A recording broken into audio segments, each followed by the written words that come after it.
Ladies and gentlemen, we await news from Rangers this morning because last night we had it confirmed that Rangers and representatives of Giovanni van Bronckhorst are close to finalising a deal that will see the former Rangers player, indeed, the Dutchman, become the club's new managers.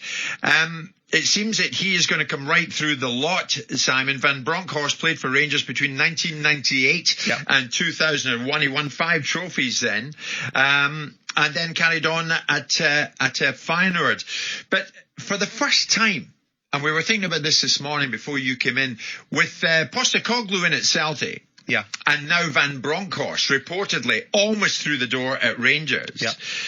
Somewhat unknown quantities, aren't they? In terms of what the fans might get, what the fans might expect to see.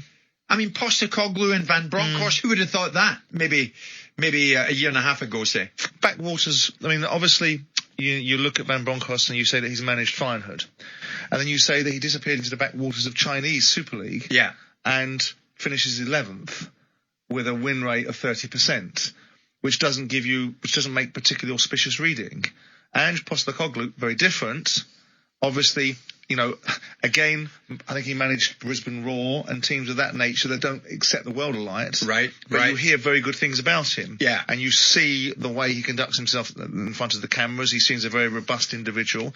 So very much like Arsene Wenger's arrival at Arsenal, where people very quickly went, Arsene who? And the answer was very much forthcoming. You have to give these people a benefit of the doubt. I'm not sure it opens who does it open the gateway to in Scotland? Hearts, possibly. But you look at those two sides, and I've seen a bit of Scottish football. Obviously went up there with you at the end of August and saw the first Old Firm game that I was able to see. I didn't think the quality was that high in those two sides, and I've seen other teams in that division. I saw Rangers play St Mirren the other day, and I was shocked by the level at times.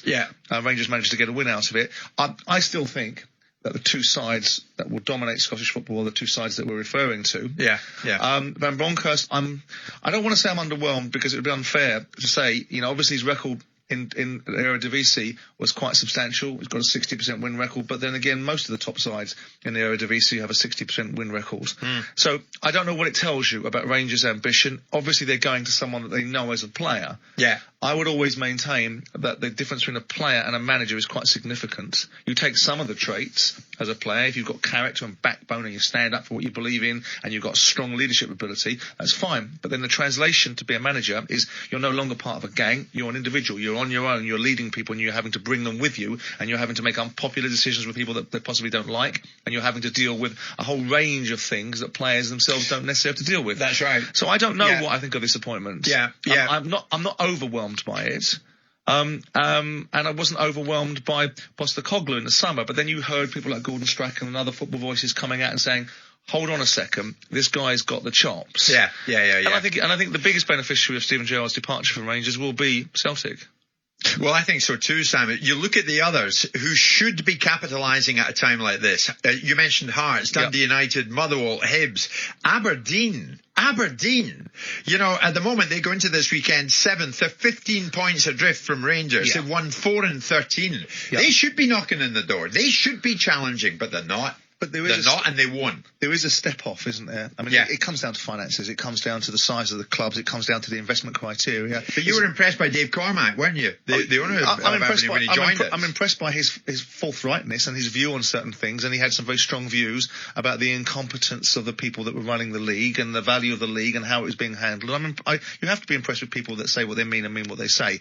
But his team is what needs to represent him. And Aberdeen being 7th, it's early days in the SPFL. But we're seeing the same shake-up, aren't we? We're seeing the same sides being at the top of the league. And I don't really see Rangers and Celtic being taken to task. I hope they are, because I want the Scottish Premier League to be a far more compelling proposition for the broadcasters as well, because the more compelling it is for the broadcasters, the less you'll hear arguments from the SPFL about we're not getting games screened, or we're not getting enough game time, and we're certainly not getting enough broadcast revenue.